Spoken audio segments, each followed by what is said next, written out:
आज न्यायपालिका पर प्रहार हो रहा है, उन्हें डराया और धमकाया जा रहा है।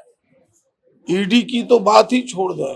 लोग सवाल खंडहर से भी खोज के निकाल रहे हैं कि कांग्रेस वो पार्टी है कि अगर कोर्ट का फैसला उनके विपरीत रहता है तो इमरजेंसी लगा दी जाती है इस देश में। कभी न्यायपालिका को हमने कभी डराया नहीं, न्यायपालिका को हमने कभी धताया नहीं, न्यायपालिका पर कभी हमने प्रश्न चिन्ह लगाया नहीं।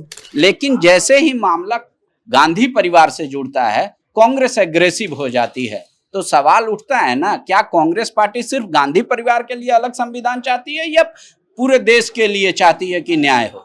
यहाँ व्यक्ति पर विरोध नहीं है भाई, वो पार्टी के मूर्धन्य नेता को वो समाप्त करना चाहता है, पार्टी पर कब्जा करना चाहता है। लड़ाई इस बात का है। ये जो आप लोग का पूरा कैंपेन है 40 दिनों का, इसमें कैसे आपको लग रहा है कि जनता आपके तरफ आएगी?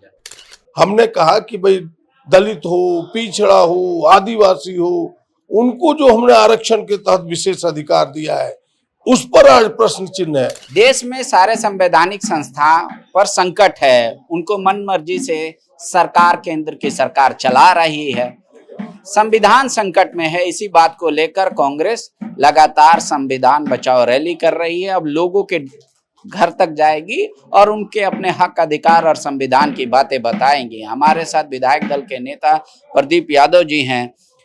एक तो मामला ये आ रहा है कि ठीक है, सीबीआई आपके टाइम में भी पिछड़े का तोता थी और आज ईडी पे वही आरोप लग रहा है। तो आम आदमी इसको मतलब अलग कैसे माने कि एनडीए और इंडिया कैसे अलग है? दोनों तो एक ही हैं। हमें लगता है कि आम लोग इसके तफरका कर रहे हैं। मैंने अभी प्रेस कॉन्फ्रेंस के समय भी कहा और अब भी बात को दोहराता हूँ कि देश की आजादी के बाद इस देश को एक बहुमूल्य चीज संविधान मिला, जिसके अनुसार देश आगे बढ़ा, जिसके अनुरूप देश आगे बढ़ा। और उस संविधान की मजबूती के लिए कई स्वायत्त संस्थाएं हुई, चाहे न्यायपालिका हो, चाहे निर्वाचन आयोग हो, सीबीआई हो, ईडी हो, आईटी हो, कई संस्थाएं आई सामने और कई संस्थाओं को जन्म दिया गया। संविधान के तहत कई वैधानिक पदों को दिया गया। लेकिन आज की जो परिस्थिति है, आज की परिस्थिति बिल्कुल विपरीत है। आज पहली बार देश के आजादी के बाद किसी न्यायपालिका को, उनके जजों को सड़क पर आकर के इस कार्यकाल में प्रेस कॉन्फ्रेंस करना पड़ता है, अपनी दुख और तकलीफ को प्रकट करना पड़ता है। आज न्यायपालिका पर प्रहार हो रहा है, उन्हें डराया और धमकाया जा रहा है। ईडी की तो बात ही छोड़ दो। ईडी के 99% घटनाएं खुद लोकसभा में सरकार ने माना है कि फेल्योर है, यानी 100 में से 1 घटनाओं को भी सत्य साबित ईडी नहीं कर पाई। ये उनकी असफलता का राज है। और जितने केसेस हुए अधिकांश राजनीतिक नेताओं पर उन्होंने किया है, और वो भी प्रतिपक्ष पर। और इसके प्रमाण है कि जो लोग ईडी के दबाव में आते हैं और फिर भारतीय जनता पार्टी से हाथ मिलाते हैं, महाराष्ट्र के नेता को आप देखें जो आज सत्ता में है, पहले ईडी का छापा पड़ा, आज उनके साथ है तो सारा ईडी का केस समाप्त हो गया। आप हेमंत विश्व शर्मा को देखें, असम के नेता, मुख्यमंत्री बने हुए हैं, ईडी का दबाव पड़ा, 3 महीने के अंदर सारा चीज ठीक हो गया, जैसे ही भारतीय जनता पार्टी से हाथ मिला है।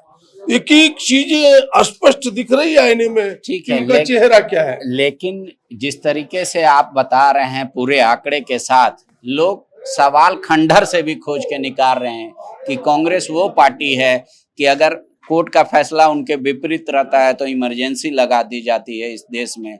तो कोर्ट तो उस समय भी सर्वोपरि नहीं था। कांग्रेस को लगता था हमारी सरकार है, हम सर्वोपरि हैं। नहीं, कभी न्यायपालिका को हमने कभी डराया नहीं, न्यायपालिका को हमने कभी धताया नहीं, न्यायपालिका पर कभी हमने प्रश्न चिन्ह लगाया नहीं। हमने सदन और संसद का सदुपयोग किया है, और सदन और संसद का सदुपयोग करना न्यायपालिका को डराना धमकाना नहीं है। ठीक है, मेरा एक आखिरी सवाल है प्रदीप जी, आप हो या आप जैसे तमाम जो वरिष्ठ नेता हैं कांग्रेस में, ईडी कई एक लोगों को परेशान की, चाहे आप जितना उदाहरण दे रहे हैं कि 1% उनका कन्विक्शन रेट है, ये सरकार भी मानती। उन नेताओं के पास जब कार्रवाई होती है तो कांग्रेस ना तो ईडी कार्यालय घेरती है, ना ही धरना प्रदर्शन इस तरीके से करती है। लेकिन जैसे ही मामला गांधी परिवार से जुड़ता है, कांग्रेस एग्रेसिव हो जाती है। तो सवाल उठता है ना, क्या कांग्रेस पार्टी सिर्फ गांधी परिवार के लिए अलग संविधान चाहती है या पूरे देश के लिए चाहती है कि न्याय हो? नहीं, सबका विरोध होता है, विरोध के स्तर हैं, सबके विरोध है। आपने देखा होगा, हम जैसे छोटे अदना सा नेता के यहाँ ईडी का छापा पड़ा तो यही कांग्रेस ऑफिस में उसका विरोध हुआ, स्थानीय स्तर पर विरोध हुआ। लेकिन जो मूर्धन्य नेता है, सच में अगर उस मूर्धन्य नेता को, पार्टी को परेशान करेगा तो पार्टी एकजुट खड़ी होगी, उसका विरोध करेगा।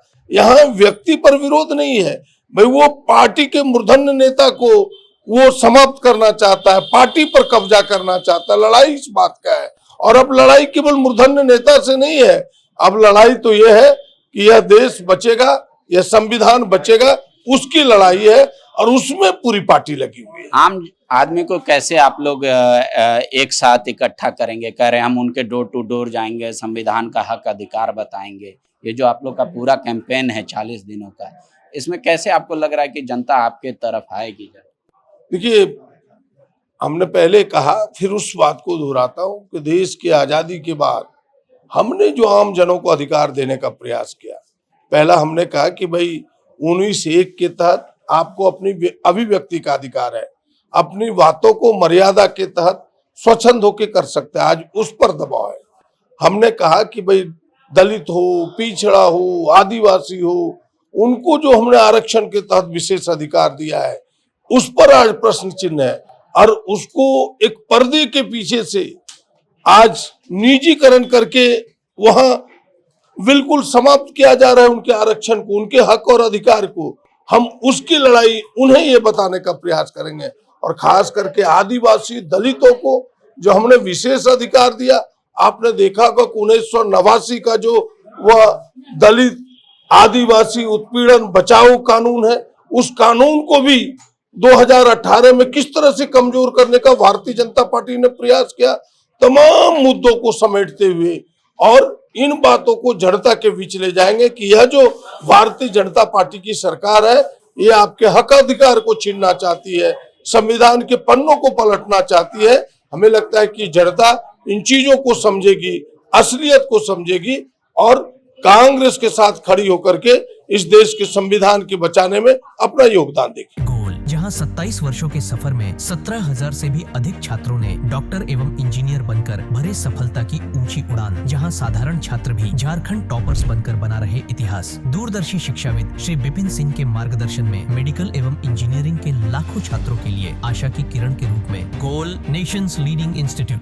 बायोम सिर्फ मेडिकल प्रिपरेशन का संस्थान। बायोम से लगातार दूसरी बार नीट यूजी में 700 मार्क्स पार। 10th पास स्टूडेंट्स के लिए फाउंडेशन कोर्स, 11th पास स्टूडेंट्स के लिए फ्रेशर कोर्स और 12th पास स्टूडेंट्स के लिए टारगेट कोर्स 17 अप्रैल से शुरू हो रहे हैं। कॉल 7360066190 और visit Biome, circular road near women's college and Hinoo, Ranchi. thefollowup.in. Like, share and subscribe. www.thefollowup.in